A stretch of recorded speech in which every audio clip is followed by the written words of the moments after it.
And welcome to tonight's Table Talk with Parents. My name is Alicia Newell, and I have the privilege of serving as the Assistant Vice President for Student Affairs at Wichita State. And I guess we'll go ahead and get started with introductions and then jump into tonight's discussion. Hi, everybody. My name is Kim Sandlin. I know I've probably seen some of you on here through our virtual orientation sessions, so glad to see you guys back. I serve as the Director of Student Success here. I've been at Wichita State for a long time. I've started my 23rd year. I'm an alum, first-gen student, and so I'm also a parent, but my kids are a little younger, so I can relate. But maybe not on every level, right? So enjoy tonight's program. We're excited that you've all joined us tonight, so thank you. Hi, my name is Gina Crabtree. I am the University Registrar at Wichita State. I've been at WSU for just about 25 years now. Received a graduate degree from WSU and have graduated my daughter with 3 degrees from Wichita State. So I've definitely been where lots of parents that are viewing tonight have been, and happy to join you tonight. Okay, I'm going to give it a go. I'm Lisa Hansen. My internet is spotty. I live out in the country, so not quite in Wichita area. So if I start to warble out a little, I'm sorry, but I'm Lisa Hansen. I am the Director of OneStop Student Services.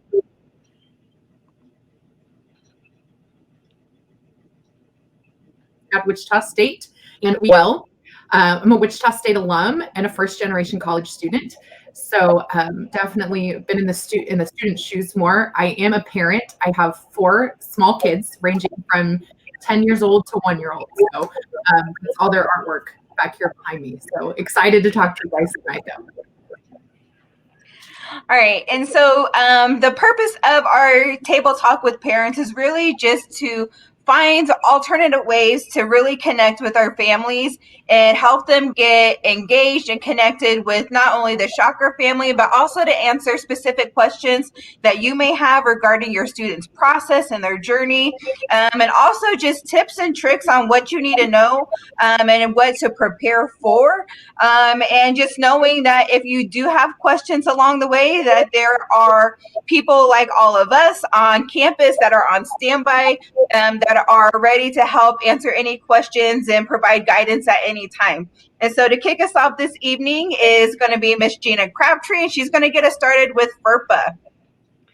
So many of you may have absolutely no idea what FERPA is. That's the acronym FERPA. It stands for Family Educational Rights and Privacy Act. So yes, we're going to start with some kind of boring legal stuff, but we'll try to make it relevant to you all. Ultimately, FERPA is the law that identifies who has the rights to student education records. And what's important for all of us as parents to know is that when a student enters an institution of higher ed, whether they're 18 or not, the rights to their educational records become their own.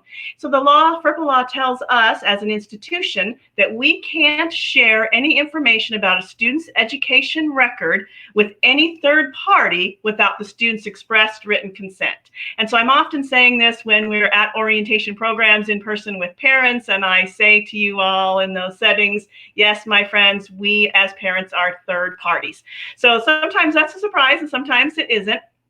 So as the registrar, my job is, in my office, we seek to make sure that we're appropriately following the law and protecting students' rights and their records, but we also want to help families and parents to meet their needs and address their questions. So I'd like just to share a little bit with you about how we can do that and how you as families might get information about students' records when you need it. As I mentioned, FERPA says that the student is the owner of their record. FERPA gives students the right to see and inspect their record, which in these days we really do that through electronic means. Students log in and see their information. Gives them the right to have a certain amount of control over who has access to their records, and we'll talk a little bit about that. And then also gives them the right to say something's not right with my record and to request an amendment or a correction if we have an error. So for parents, they're usually interested in how is my student doing, what were their grades, at least from my perspective, what were their student grades for a particular semester. So I start with saying to you as parents in particular, the best way to get information about your student's record is from your student. And a student can do that, can share information with you by setting you up as a user, what we call a proxy, in the WSU system. So I'm going to give you a quick website, wichita.edu/proxy, Proxy. That's a place that you and your students might want to go and check information about how they can set you up in such a way where the proxy might be a parent, could be a spouse or other.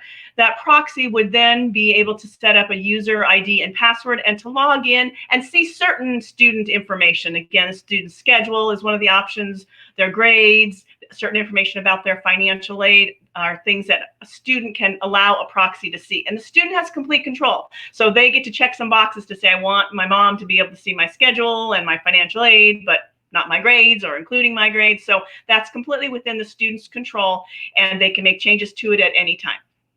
Other things that we'd like to clarify for parents is that, again, I said students have the right to control who sees their record, and ultimately we don't share information with a third party without their consent. There are certain exceptions to that. One exception is what we call directory information. All the student information is really in two groups, directory information and non-directory. And directory is the stuff that's more general that we could share with a third party without the student's consent, if a student is enrolled or not, what a student's major is. But things that are non-directory information are things like grades and a student's schedule. So for parents, if you are interested in information, again, about your student's record, have those conversations with your student now. How are we going to share this? Are you going to set me up as a proxy? Are you going to provide me with a grade report at the end of the semester? That's something that a student can print out through our WSU portal. So there are options that you and your student will want to talk about now. Another thing that I try to remind parents is it's really not appropriate for us as parents to contact an instructor and say, hey, how's my daughter doing in your class? If we do that, the instructor should say, I can't speak to anyone about a student's performance in my class other than the student. Now, you might say, well, but my student has set me up as a proxy, and that may be true, but the faculty member's conversation is not part of your student's academic record. So even being a proxy doesn't compel the faculty member to talk to a parent or any third party about a student's record. So again, talk with your student, work with them on information and how you might, again, go about communicating and sharing that with one another. Sometimes parents have the carrot or the stick, depending on how you look at it, of being the one that pays the bills. And so that's another good conversation to have with students, and another good incentive to ensure that you have a plan in place that they set you up as a proxy. So again, I refer you to wichita.edu/proxy or wichita.edu/FERPA. That's another website where you can read more about the FERPA law. Again, it's real exciting stuff, but it does provide some good insight into what students' rights are and what their responsibilities are as well, and how you as parents can get information. I think I'll stop there and see if Kim or Alicia, if you all have any other questions or things you want me to mention. And I don't know if there are any questions that have come through the chat that we might want to answer. Okay, great. And so at this time, I would like to also just encourage families that if at any time, if you have any questions, feel free to go ahead and drop those in the chat box, and we will address those as they come in. I see that we do have a couple. And so are there limitations to sharing information based on personal knowledge or observations? So again, there you can read some more details about this on the FERPA website. As I mentioned, FERPA says you can't share information except in certain cases. One of those exceptions is directory information. Another exception, or not really exception, but distinction in FERPA is, yes, as I mentioned, a faculty member's conversation is not part of a student's education record. So an education record has a certain definition, and it's something that is documented and specifically identified with an individual student. So a faculty member who has an observation or personal information, they can share that, they can talk about that. But they tend not to try to do that because, you know, in addition to FERPA, it's just common sense or common privacy. So it just depends on who's doing the asking and what the question is. For the most part, again, faculty will be really careful and staff will be really careful because we want to ensure that we are in compliance with FERPA. And again, we take our responsibility to the students very seriously. Okay, so Gina, a great question that came in is, can parents be informed about students' violations in regards to, say, the student code of conduct process, if they were in violation of alcohol or something of that nature while on campus?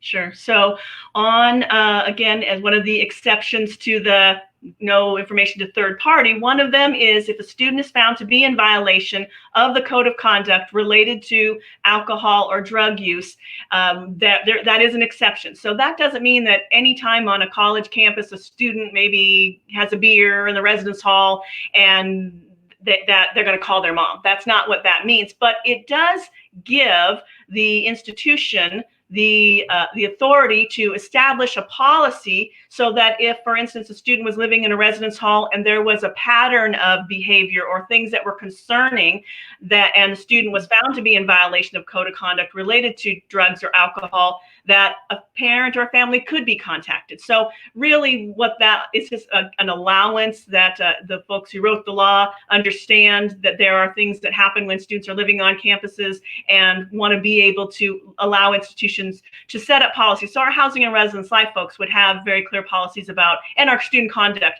would have policies about when or if they might think they may want to reach out to a family, and they would make sure that they were doing that in compliance with that exception in FERPA. Great. And so does FERPA regulate anything around medical information or access to that information about the student? Yeah, absolutely not.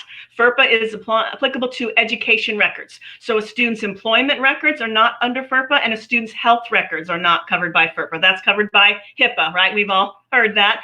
So a student could have records with our Student Health Center, and a FERPA release or an authorization or setting up as a proxy would not get that proxy access to any records related to health or employment. I think I'll take time. This is another area that Gina and I have been working very closely on. I would say probably this past year is really the importance of having your student list you as an emergency contact on their student record. I have spent more times than I would like to say sitting next to a student in the hospital. Most recently, this last year, I was with a student in ICU for a couple days. And when we made an emergency notification, the student had listed a roommate. And so having the roommate being listed as the emergency contact, the roommate did not know who the student's parents were, how to contact them. And so by the time we were able to get a hold of the family, it had been, some time had lapsed, and, rightfully so, the family was a little distraught. But, going back to your student is responsible for their record, and they are the ones who have to give permission. And so in their MyWSU portal, they can go in and they can list their emergency contacts. And we do ask them to update this every year. And we're asking them to check it every term if they happen to move off campus and get that information updated. And it's really making sure that if something happens, if your student is transported to a higher level of care at any time while they're at Wichita State, if I'm contacted, I'm contacting you, the emergency contact on file. And so just making sure that we have that communication to where we can help together support your students. And I would just echo that again, when a student logs into the portal, they use their MyWSU ID and password. And this is maybe a time for me to insert parents, if you know your student's MyWSU ID and password combination, you don't want to have that information. Encourage your student to change their password. They should be the only one who knows that ID and password combination for security reasons. But when they log in, they can then keep address information updated, and as Alicia mentioned, emergency contact information updated. FERPA does have another exception that the third party can be contacted in the case of a health or safety emergency. So that's really important information for us to have. And again, if students can set a parent or a spouse or others up as a proxy, then that allows the parent to have access to the information that they usually need and want to see without logging in as the student, without using that student's MyWSU ID. I did see a question about, does the spouse have the right to access students' education records? So again, I would just, make sure that we're very clear that the records are the students, and anybody other than the student is a third party, really. So parents, spouses, those are third parties that would have to have authorization or specific approval from the student to get access to any student education records. There's other exceptions. So again, as I mentioned, we have directory information as an exception, health and safety emergency. People like Alicia and Kim and myself are a certain exception in the law. We don't need a student's permission to see their record because we need to do our job. And FERPA calls that education. I'm blanking on now what it is. What is the deal, you guys? It's need to know, but there's another term for it. I'm sorry, I can't think of it. Educational interest. That's what it is. They have educational interest in seeing the record. So it needs to be. That doesn't mean every person on WSU's campus that works there has access to all student records. That's not the case. Only those that need the information to do their job. So that gives you, again, a little bit more nuance with regard to who can access and who we can share information with and who we can't. All right, great. And so if there's any other questions related to FERPA, Gina's going to stay on with us, but we're going to keep it moving, and I'll turn it over to Kim. Thank you. So at this point, we're going to switch gears just a little bit into the advising and the enrollment piece, and that's kind of tied to orientation and this process as well. Really, we try to make it pretty simple for students to get started their first semester here beginning with some of this orientation, and then we weave in advising and enrollment within this process. So you all are probably all at different parts of the enrollment process. So I think we're gonna skip it on over to Lisa. If her internet is working and doesn't sketch out on us, but we got your back, Lisa, if we lose you. So take it away with advising and enrollment. All right, everybody. So I have a long spiel about it. I try to make it lively. I'll tell you, I talk with my hands, so you'll see me doing all kinds of animated things. But like I said before, I'm Lisa Hansen. I am the director of OneStop Student Services.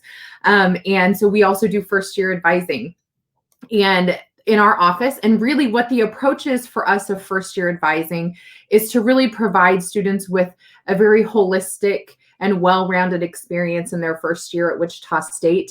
We, of course, do academic advising with students, but we also talk with students about their financial aid. We want to talk with them and make sure they understand their financial aid, how to accept it, any requirements that might go along with their financial aid. We talk to them about their student account. So we want to talk to them about their bill, how to understand the charges that are on there, how to set up a payment plan. And we don't just say, this is how you do it. We actually sit down with students. Right now, it's more virtual than sitting down with them in person, but we do sit there and talk with them and say, this is how you set up, and we're going to help you set up a payment plan and things like that with them in that first year. So just want to make sure that we talk a little bit about that in that first year and help them to really set a solid foundation for their time here at Wichita State. And then we transition them in that second year to their college advisors, where they really take a deep dive into that academic piece and then throughout graduation. So that's just a very high level view of the academic advising piece for first year advising. But to talk about the actual enrollment process within first year advising, the first step for enrollment in your first year, and I should have said this at the beginning, I'm going to talk about those students coming straight to Wichita State from high school primarily, and that's who we primarily serve in our office, for those students who are coming straight to high school from straight to WSU from high school. So if we have any transfer parents on, definitely let us know, and we can talk a little bit about that process as well. But so for those students who actually come straight to WSU from high school, so the first step is RSVPing for orientation, which probably many of your students have done. And so in that RSVP for orientation, you may have noticed that there were some questions that we asked them along the way, and questions that include things like, are you a morning person? Do you want to take morning classes? And if you say you want to take morning classes, does that mean 8 o'clock in the morning? Does that mean 10 o'clock in the morning? Because that's definitely two different attention levels, I would say, at least for me when I was in college. But so we want to be really clear with that. For students, we also are going to ask them about what their major is. We ask them about what classes they enjoyed taking in high school, maybe what classes they didn't enjoy taking in high school. Even some basic questions for all students, like, do you want to be involved with the music programs at Wichita State? Because you don't have to be a music major to do that. So we take all of these questions, and then we take their degree requirements and we match those two up. So we have a staff of 7 advisors that work in first year advising. So we have 6 advisors, and our assistant director also does some advising as well. And we group them out by college or by area of study. And so they work to take those degree requirements and the answers to the questionnaire. And like I said, they mold them together and they really find the schedule that works best for your student in their first semester at Wichita State. So in that process, we may need some things like test scores, any kind of college credit. We might need to see some transcripts and things like that along the way. So we might ask for some items in order to build that schedule, but we'll work to build that schedule. And then we send notification to the student, and we let the student know that they can go out and log into their MyWSU portal and see their schedule there. When they see that schedule, they'll be able to kind of choose from 2 options. There's a button that's like, yes, that looks good. We call that accepting the schedule. So that looks good, and we'll see you later. We'll see you in the fall, anything like that. And then another one says, I still have questions or want to work out some stuff. We do ask that you include the questions that you have, at least at that point in there. And then our advisors work out any other details. Along the way, if they say, yes, that looks good, and for any reason they change their mind or have another question along the way, of course, students are always welcome to reach out to our office and ask questions of advisors at any time. So that's really important to note as well. So we go through all of that. We see them in the fall, and then we're going to work to really get them connected with resources. We work to see them. If any of your students have attended one of the virtual orientation sessions already, my staff is in there. I'm not in those virtual orientation sessions because I actually have to work to cover the office, as all of our staff is out covering all those different areas for the different colleges. But they get to see the students. So your students will get to see their first year advisor in those sessions, interact with them a little bit. And then we have some information that is in the first module of the orientation, the 3-part module that Kim might talk about a little bit later. Most of you may have already heard about within the orientation programming. So we have some information. My voice, if you're around when your students watching their videos for orientation, my voice may sound familiar because I did some recordings for the modules for orientation to walk through some of the information about enrollment and how to add and drop classes. We know that we do that for them in that first semester, so we want to make sure that they know how to do that going forward. So we provide all that information in the fall. We'll meet with students. Again, we're going to talk about a little bit more probably later. We're going to clear up some questions, but right now we're meeting primarily virtually with students. So really in a similar situation to this, they're meeting, but in a more one-on-one basis. So we have that process, and then we will meet with every single student before their second semester at Wichita State. And in that meeting, we will talk with them about how do classes go for the first semester. We'll look through and make sure we actually build all students an educational plan, so student education plan. So we actually walk through that with them to talk about their degree path at Wichita State. We want to walk through again with financial aid and student accounts, make sure all that's clear and good to go. And then we help them to navigate the schedule, figure out what classes they want to take for the spring classes as well. And then after we've met with them, we definitely are still there for them to answer questions, especially for those questions that surround financial aid or student accounts. What I kind of should have explained at the very beginning is OneStop existed on campus before first year advising existed. We actually started the OneStop office in August of 2014. And we were really brought about to, again, provide kind of that connection base for a lot of the different areas on campus. My staff can look to see a lot of information about financial aid and student accounts and all those different pieces. And so we brought in the idea of first year advising again to create that solid base and foundation. So just because their first year ends doesn't mean those questions about financial aid and student accounts end. So we will still be there to help them through those questions as well. I have seen a lot of questions pop up in the chat, and I am sure that I may have missed some things along the way. So I think that it's probably a great time to start with chat questions. Yep. A lot of stuff will get cleared up. Yeah.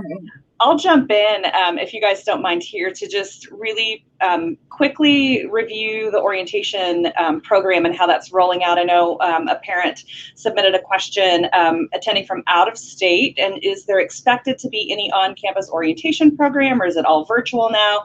So orientation this summer is in 3 phases. Phase 1 was our virtual orientation programs that began late May. And so your student has most likely already placed an RSVP for one of those programs. If they have not, they'll start this process at wichita.edu/first year or wichita.edu/orientation. Either one will work. And so they can place their RSVP for a virtual orientation. And so that's where Lisa was talking about. The first year advisors are present in those events. They're connecting with those students virtually. And so that piece is phase 1. Phase 2 is the required online modules that we are currently developing. We've released module 1 to the students who have already attended a virtual orientation program. We will continue to release those modules, and we will continue to notify students about the requirement to do that. So some of that information the university is required to get to students, and orientation is the way that we get that information to our new students. So that online required module piece is phase 2. Phase 3 is then going to be what we hope to be able to offer in-person events in August. Of course, we're going to follow all of our health and safety guidelines from the university and the city and the county and the state and all of those good places and all of those levels. It will look different from a traditional orientation, but I think anywhere you're looking across the country, orientation is looking different. And so we are already engaging with our new students through those virtual programs. So again, phase 1 is virtual programs. Phase 2 is the online required modules. And then phase 3 is hopefully the in-person experience that we will be able to give students in August. So on the orientation website is where you will find a list of events once we have those all solidified. As you can imagine, things are still kind of flexible and fluid as we are making sure that we're doing the right thing by making sure that we're keeping our shocker community safe, but at the same time offering a student experience that students expect and they really, really want. So we're trying to balance all of that and make sure that we're doing that in the best way possible. So hopefully that clears up any questions that folks have about the orientation piece. But then I'm going to pass it back to Lisa. 2 questions about enrollment. Yeah. And then Kim, can you also, there's one real quick from Shannon who's asking if they've already RSVP'd for the on-campus before COVID, do they need to sign RSVP for another orientation? Great question. Thank you. Nope. What will happen is you will attend the virtual orientation program on the day that you signed up for. So our freshman orientation programs prior to COVID were 2-day programs. The virtual programs will take place at 11 a.m. on day 1 of freshman orientation. If we have transfer students or families on the line, it will be the same day you signed up for, and it will also begin at 11 o'clock. I will take a time to mention, we will communicate with students through email. And so they need to, and they'll hear this in orientation if they haven't already been through, they need to really make it a habit now of checking their appshockers.wichita.edu email account. That's an official account. It is from the university. There is some private information that we are able to securely send that way. Therefore, your student cannot forward that to another account. It can't happen. So they need to now be in the habit of checking their Wichita State email address. So the instructions on how to log in, where to go for orientation will be sent there. Usually we try to share as much information on the non-WSU email as well. Sometimes parents will request that. And so as long as there's no personal information before students really begin as a student at Wichita State, we'll share some information that way. But if your student is looking for information, the online module information, the orientation information is going to be sent to their Shockers email account.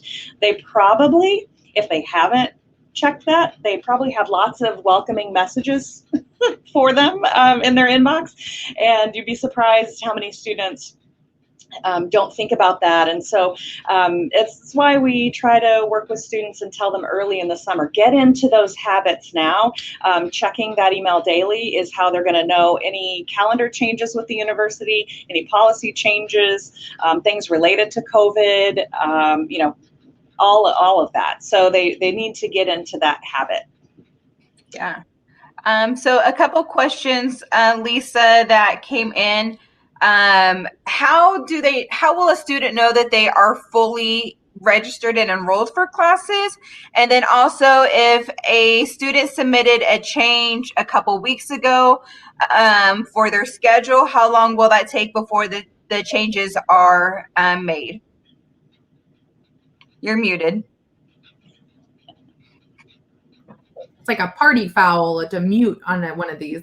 But okay, so I did see those come through. Thank you for asking those questions. They really help. So there is a really neat little way for students to be able to check. If again, going through in their My WSU portal, so we want students to log in, and in their My Classes tab, they can click on the right side, Banner 9, student registration, and they're going to click, there is a view the schedule option in it's a little yellow folder. That's how we always describe it to students, is you click on the link beside the yellow folder, and that's how you can view their schedule. So that's how you'd be able to see if they are enrolled, and you'd be able to see their student schedule. There is another link on there. There is in the My Classes tab on the left side, you can actually scroll down, and one of the boxes is View My Schedule. So we do have some great information there. You can email their first year advisor and ask them, have your student email and ask if the enrollment's taken place, but that's a really great way for you to be able to check that yourself. And the question about, so typically so I'm going to say this as the supervisor of the group. I really stress for advisors to reach out at least within a week. So I'm going to specifically look, I saw the question in there from the parent. So, and I did get an email. So I think I have your email address too. And I'm going to look as soon as we're done with this chat, I am going to be searching to see and find your student. And I will definitely be reaching out to you via email to find out why we may have taken a little bit longer. But typically we really try to keep it 1 at max 2 weeks. And so I will definitely be researching. Rest assured, I think I said this maybe in our previous program. We think of, at this point, we kind of take this handoff, right? And we think of your kids as our kids at this point. And so I'm going to work hard. Our staff works hard, and I work hard to get to the bottom of situations. So please rest assured, I am so sorry for any delay in getting back with you on any kind of schedule changes. But I promise you, I'm going to go to work and I'm going to find out what's going on. So I hope that helps to answer. Thanks, Lisa. And so again, a question about email. And so one thing that I love talking to parents about during orientation is this whole concept and model of doing, coaching, and moving to the sidelines, right? And so as a parent myself, I am used to waking my student up every morning, breakfast, lunch, and dinner's made, and making sure that she's following a plan. And as she's growing older, learning how to stop doing those things and coaching and teaching her how to do those. And then I often share that there was a time where she had said, Mom, today's a dress down day. And I said, no, it's not. She said, yes, it is. And I said, okay, I'm not arguing. I knew because I looked at the calendar and it clearly stated it was not a dress down day. So my child goes to a school where she has to wear a uniform. And when we pulled up to the school, she saw that everybody was in a uniform and she had on jeans and a t-shirt. And she looked at me and she said, no, you can't do this to me, Mom. And I said, but I didn't. You did this to yourself because you failed to plan and check. And so I share that because some of the hardest lessons that we have to teach our students is that it's okay to fail. And in failure, as long as they learn a lesson from that, then we're good. Now, if they continue to make the same mistakes, then we have a problem. And so a lot of times I hear from students, well, no one told me. No one ever sent me anything. And so I will ask them, please open up your email. They open up their email. Many of you can do this weekend with your student, and you'll see that once your student is registered with the university, we will send a lot of communication to them directly. This week or next week, students will be sent emails regarding housing. If your students will be living with us on campus this fall, to sign up for a move-in time. And so it's really, really critical to make sure that your student is checking their MyWSU email. So in order for them to access that, they would log into their MyWSU portal, and at the top right-hand side of the portal, they can click on a link that says my email, and all of their email will be listed right there. I think the most shocked I've been, I've been with the university for 17 years, and when I asked a student to pull up his email because I wanted to show him the email I had sent, he had 1,600 unread emails in his account. And so it wasn't a lack of, him not being notified, but it was a lack of him taking the initiative to go through and read the communication that was sent. And so helping us help your student and really reinforcing the importance, especially through the summertime, of just getting in there and checking their email once a week. I like to tell our students, check it daily, because as they begin to start classes with us, and this fall is going to look a little different. A lot of our faculty are going to be communicating directly with students to their email. And so making sure that they're checking that diligently and responding in a timely manner. Other questions that came in, or go ahead, Kim. Yeah, there are a couple I see with orientation. So we have a student who missed his virtual orientation because he started a job. So good reason, understand that. How does he get signed up for another orientation? And is there a sign up for the August program? So it's no problem if your student misses their original orientation date. They can contact our office, and so I can give you a phone number here to call. I'll try to, or maybe if you guys can put it in the chat while I'm talking. It's 316-978-5420, and we can change the date for the student. The student can't change their own orientation date, but we're happy to do that, and we can do that. The other thing is we do post the link to all of our virtual orientations about a day ahead of time on our website. So we try to control that a little bit. We've got some great people who, like today and tonight, are behind the scenes working our tech and keep an eye on some of that for us. But if you don't want to officially reschedule, you can go to wichita.edu/orientation. And you can click the little hamburger that says in this section, and in the middle you'll see a list of orientation dates. If you click on that page, then the links for all of the virtual orientations will be there about 24 hours ahead of time. So you can find it without redoing an RSVP that way, or you can call us and we can officially change that and reissue an email with that confirmation. And then as far as RSVPing for August, stay tuned, keep checking that website. We were going to take RSVPs, and now we're thinking maybe we don't have to go through that. So it's really going to depend on a lot of the guidelines that we have for large events on campus, whether we take RSVPs or not. We're going to try to make it as open and easy for folks as possible. So most likely we won't do RSVPs, but that's today's answer. And that relates to another question that we got in the chat about, we have new COVID rules and regulations every day. So how do we know about that stuff? And it's through email, right?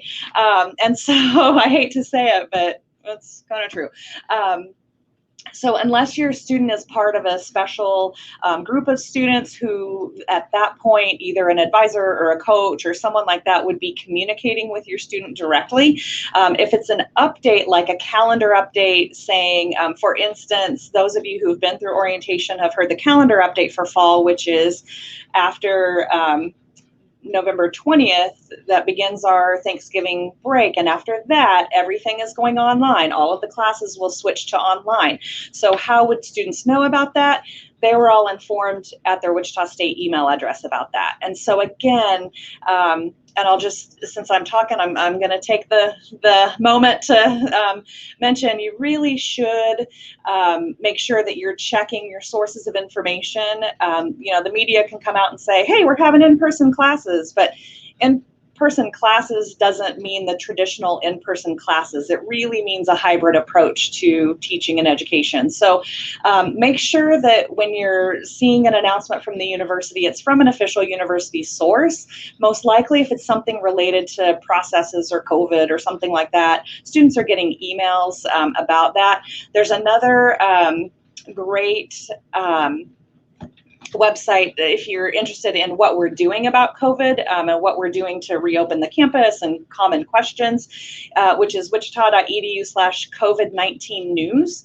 And so we'll flash that up there for you as well. And that is really kind of the one go-to place for COVID information on what our campus is doing. And I'm really proud. Of course, I'm biased because I'm an alum and I work here and I love the university, but I think we've done a really good job of trying to make that information readily available in an easy place to find, and then to also communicate that with students. So if you're having trouble finding any of that, let us know. We can walk you through that. So I'll stop at that point. I know there's other questions that have come in, and I'll get off my soapbox and let you guys chime in. You're good, Kim. You're good. I think it's important to know also, a lot of parents typically, so if your student has not yet attended orientation, Kim and I host a parent session during orientation. And so you can feel free to also join your student during orientation. We share a lot more in-depth information regarding the change of schedules for fall, things of that nature, and impact in regards to how the campus is responding to COVID. But one thing that I did want to point out is that if you are interested in seeing what your student's schedule may look like for the fall. So will their classes be 100% online? Will they be hybrid? Will they be in class, traditional method? If you go to wichita.edu/fall 2020, this is where our faculty have been asked to go online to list what the method of course is going to be like this fall. And so if you see that your student's course is not listed on there, please check back because we have a lot of courses to get in there throughout the summer, and you should be able to see that readily available online. And that will help you kind of be able to see a little more about what your student can expect and prepare for this fall semester as they plan to join us. I do want to bring Gina back on the line because we have a question that popped up about FERPA. And so with HIPAA and FERPA, how will parents and students, really parents, be impact or how will parents be notified if their student is comes in contact with COVID-19? So again, that's really not a FERPA issue as much as a HIPAA one. I'm not sure that I could give you specific answers on how a parent would be notified. I think that if an individual on campus contracts COVID-19 or anywhere in Wichita right now, then what the Sedgwick County Health Department is kind of the governing body in that regard. And so a contact is made with the health department. They're doing the contact tracing to determine who might have been in contact and potentially exposed. So I believe that those kinds of things are going to be in place certainly in the fall again when we have more people back on campus. But it is, I don't know that contracting COVID-19, it would be considered a health and safety emergency. So I don't think that a parent would be contacted without the student's consent in regard to that. But again, a medical issue is not a FERPA issue, and I'm not a HIPAA expert. So I don't know if Kim or you others have any additional information that you would share about that. That's really, I would say that probably they're going to work with the student, or maybe again with student health services, or Alicia, your area, to encourage students to contact or loop parents in. But I don't think they would contact a parent about a student's health issue in any way without their consent. That, to my understanding, that would not be allowable. Yeah, absolutely. A lot of times we do work directly with the student and asking them if there's individuals that we could help contact, of course, getting their consents and making sure that they're getting those, what we like to call wraparound services. And so it's really making sure that we are supporting the entire student, not just the academic part. And so whether that's if they're having to miss class for 2 weeks because they're quarantining, right? They would work with my office, and we would work directly with the faculty members and letting them know that this is the situation, and that they would work with them on course content so that they don't get behind, or that we're able to file extensions and things of that nature. And so it's really pretty much a one-on-one deal, but we do, unless the student is transported to a higher level of care, we will not be making notifications to parents. That would specifically be incumbent upon the student. Alicia, if I could also jump in as kind of registrar, but not FERPA related, there's some questions here about tuition being due, and tuition is handled by another area, but I guess I would just share that the tuition for fall was just finalized today by the Board of Regents. So fee assessment for anyone who is enrolled at that time will be handled around the first week of July. And then as students enroll after that, then fees are assessed in real time. And tuition is due if you go to wichita.edu/schedule. On that page, you can find a link to a semester calendar, and there are specific dates there that will identify a date by when tuition arrangements have to be made, or payment arrangements. Students don't necessarily have to pay for all their tuition at one time. There's possibility for making arrangements. So they can take a look at that calendar. Great. I also want to put in just a plug for a couple other really important apps that are available for our families. I know that typically I give my number. Everybody has my cell phone number, and so I work literally for you.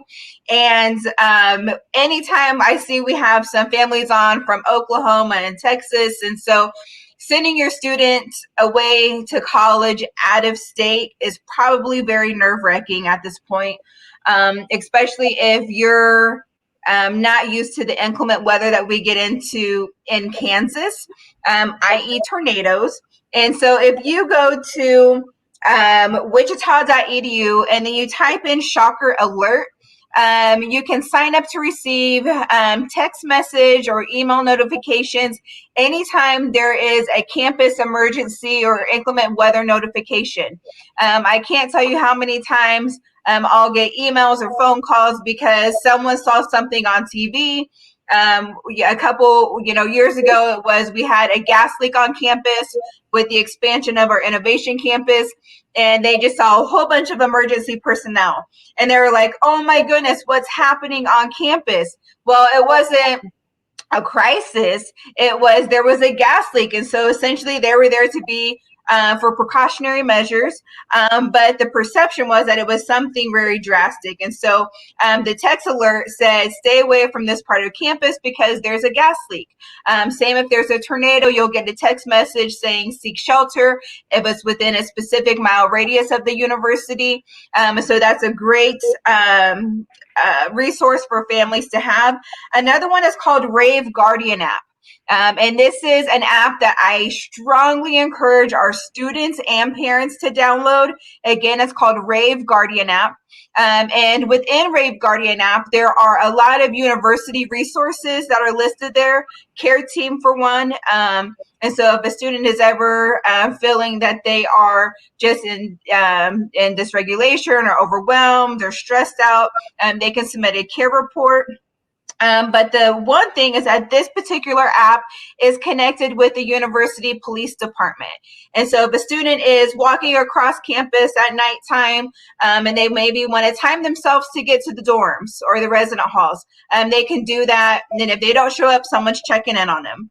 And so just making sure that they have access to that, which is great. And then the other one is, a lot of times, as a parent, I have a lot of questions. And so I want to make sure that everyone is familiar with our OneStop website, wichita.edu/OneStop.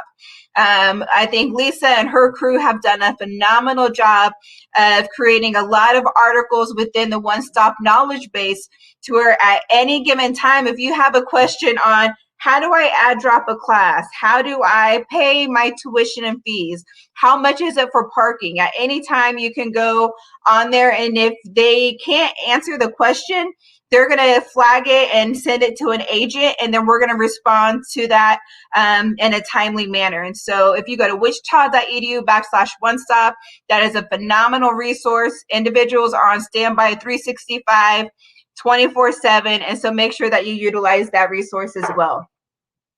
A couple other questions that came in, the calendar. How do we, post the website, calendar, payments, you mentioned. Yes, so that is wichita.edu/schedule. And so we will actually have I will make sure that we get these links posted on the parent family website so that you can go there and have access to these links as well, and help you that way.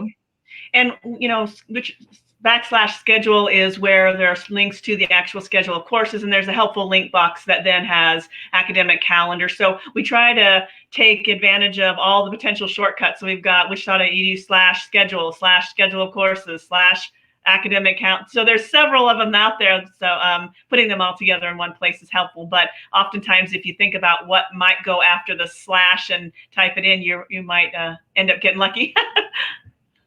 Right. A lot of questions coming in. Sorry, I'm trying to. I can answer some about the advising. I saw some in there earlier about when should my student meet with an advisor, and then how is advising happening right now with all of the COVID-19 restrictions, or just how are we keeping safe during advising appointments, different things like that. So to try and answer all of those at one time, the answer is of when do I need to meet with my advisor? That's really up to you all. So for the need to meet with an advisor is not there as far as need. We understand that there is a want to meet with advisors, and we know that that desire is real. And so we welcome that. Just because we build your student schedule in that first semester doesn't mean you don't get to or need to be present or anything like that. So we want to actually, within that questionnaire that we do during the orientation RSVP, there is a question on there that says, do you want to meet with your first year advisor before they build their schedule? So if your student hasn't already filled out that enrollment questionnaire, go ahead and put that in there that, yes, I'd like to meet with them. Now, I will say this, they'll try to reach out, and if they can't reach out and get in contact with anybody, they're going to go ahead and start that schedule building process so that we can get, especially this time of year, the classes are filling up. So we want to make sure and get students in the best classes possible. So we're going to go ahead and kind of start a rough draft of that schedule. But So the answer is really whenever you'd like to. We're here for you. Like Alicia said earlier, right? We work for you guys, or we work for the students. So we want to make sure that they're connected with the information. So you can contact OneStop directly in the office, right? For first year advising at 316-978-3909. Or you can email onestop@wichita.edu and we can get you connected with the right person. So anytime you can do those. And so that's kind of the question of when. As far as advising right now, as I mentioned earlier, we're doing a lot of remote advising. And really, that's the only way that we're meeting with students right now. We're not holding in-person appointments at this time. And so when a student wants to meet, we'll meet by phone or we'll meet by Zoom. We have access to Microsoft Teams as well. In some instances, that's used. So any given one of those ways, we do answer questions and have meetings with students. I know from our perspective, I've had a lot of my advisors who've been able to meet with students via Zoom, and they like it because they can actually share the screen and show a student. So, we can tell you, go to this website or click here or do that. But when we're in a Zoom meeting, I can actually share my screen with you and I can show you exactly what I'm talking about. Or we can go vice versa, right? We can ask for them to share their screen and show us, what is it that you're wanting to find out some more information. So just to make sure that's not student success number. I just saw that on the live chat. That's OneStop's first year advising number. Yep. I saw it pop up and I might trigger, right? That's the mom reflex going quick. And so I think I got all those, but that's really how we are. And we are still kind of waiting until the fall to find out how we will be. And I would just encourage, again, that COVID-19 news website. There is an advising FAQ out there to see information about how all the offices are kind of handling everything right now.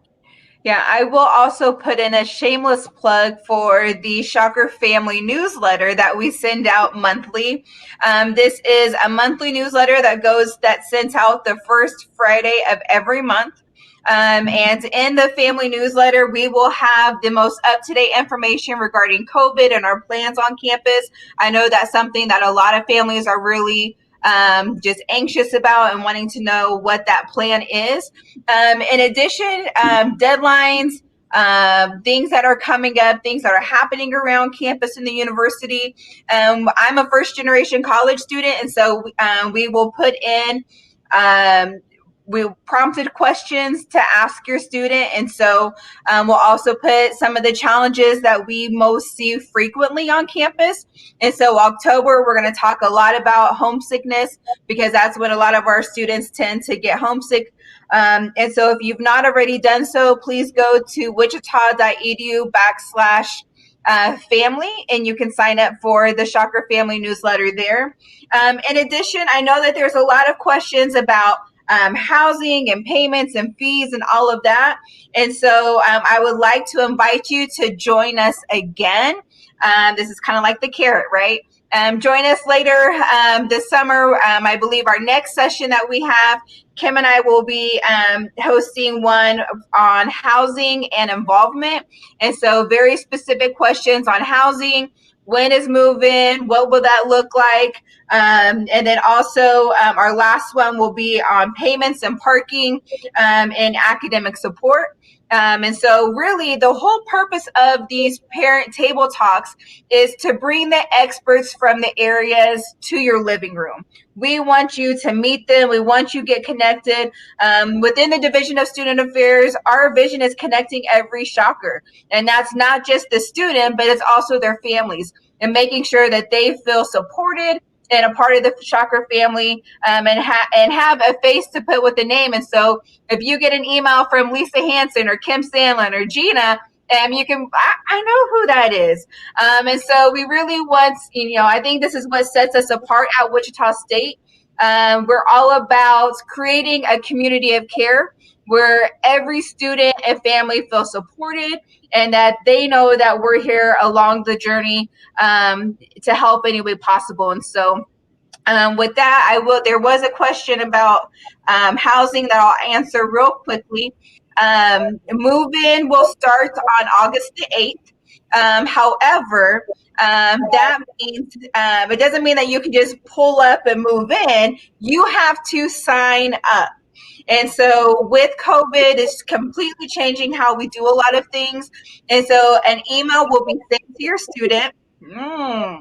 If you are coming from out of town, you will need to make sure that you are signing up for a date and time that is specific to your schedule. With that, the students, we are only allowing 10 students per hour per building. 10 students per hour per building. And so that means that you will have 1 hour to come, check in, get your items moved in, and then we're asking the next families to come in. It doesn't mean that as soon as you move your student in within that 1 hour, you have to, peace out and go home. But we do ask that you have face covering on and that you stay out of the larger areas to provide space for other families to move their belongings, especially with the limit of individuals that are able to be in the elevator at a time. And so all the little things that we're trying to do to make sure that we're keeping our students and families protected. And so make sure that your student is checking that. But at our next table talk, we'll have housing and residence life with us. We can talk meal plans, roommates, all the great things. And so if you've not already done so, make sure you go back in and sign up for that one as well. We are at time. And so any final words of wisdom or advice, ladies, that you want to give or share with our families? Yeah, I'll jump in here, and I'm going to answer a question really fast, I promise. August orientation, 3rd through the 14th, if possible to come to an orientation.